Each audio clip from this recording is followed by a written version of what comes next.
Welcome to Chirala local channel. నా పేరు జనార్దన్ పేరాల. నేను సీనియర్ జర్నలిస్ట్ ని. 15 సంవత్సరాల నుంచి జర్నలిస్ట్ ఫీల్డ్ లో ఉన్నాను. ఇక నుంచి మన ఛానల్లో కరెంట్ అఫైర్స్, పాలిటిక్స్ గురించి విశ్లేషణ చేస్తాం. ఈ మధ్య యూట్యూబ్ ఛానల్స్ లో చాలా మంది జర్నలిస్టులు రాజకీయ విశ్లేషణ చేస్తున్నారు. వాటిల్లో కొన్ని సరిగ్గా ఉంటున్నాయి, కొన్ని సరిగ్గా ఉండటం లేదు. వాటి గురించి అభిప్రాయాలు చెప్పడానికి ఒక వేదిక ఉండాలి. అందుకోసమే ఈ అవకాశాన్ని తీసుకుంటున్నాను. లేటెస్ట్ గా యూట్యూబ్ లో ఓ సంఘటన గురించి విశ్లేషణ చూశాను. జర్నలిస్ట్ శ్రీనివాస్ ఆ విశ్లేషణ చేశారు.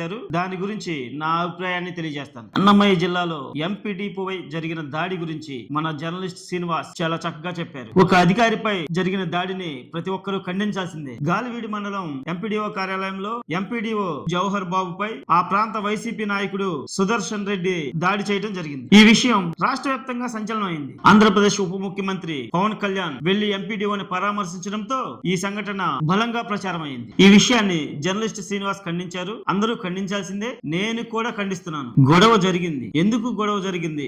జర్నలిస్ట్ అనేవారు రెండు వైపులా విశ్లేషణ చేసి నిజాన్ని ప్రజలకు తెలియజేయాలి. అలా కాకుండా ఒకవైపు కొమ్ము కాస్తూ పార్టీ కార్యకర్తలాగా ఆపోజిట్ పార్టీని విమర్శిస్తూ మాట్లాడడం ఎంతవరకు జర్నలిజం అవుతుంది? ఇలాంటి తప్పులు చేయబట్టే వైసీపీ ఓడిపోయింది అని శ్రీనివాస్ చెప్పారు. 2014 నుంచి 2019 వరకు అధికారంలో ఉన్న తెలుగుదేశం పార్టీ కూడా ఇటువంటి తప్పులు చేయబట్టే కదా 2019లో ఓడిపోయింది. అలాగే 2019 నుంచి 2024 వరకు అధికారంలో వైసీపీ కూడా ఇలాంటి తప్పులు చేయబట్టే ఓడిపోయింది. అధికారం అనేది శాశ్వతం కాదు. అలాగే వైసీపీ కూడా అధికారం కోల్పోయింది. అధికారం పోయిన తర్వాత వైసీపీ మీద కూటమి ప్రభుత్వం ఎటువంటి చర్యలు తీసుకుంటుందో తెలుస్తూనే ఉంది కదా. అయినా కూడా ఓ ప్రభుత్వ అధికారి మీద వైసీపీ నాయకుడు దాడి చేశాడంటే మదంతోనే చేసుంటాడా? అతను రిస్క్ లో పడితే రక్షించడానికి వాళ్ళ గవర్నమెంట్ పైన లేదు. అది తెలిసి కూడా దాడి చేశాడంటే ఏదో బలమైన కారణం ఉండాలి. ఆ పాయింట్ ని జర్నలిస్ట్ శ్రీనివాస్ ఎందుకు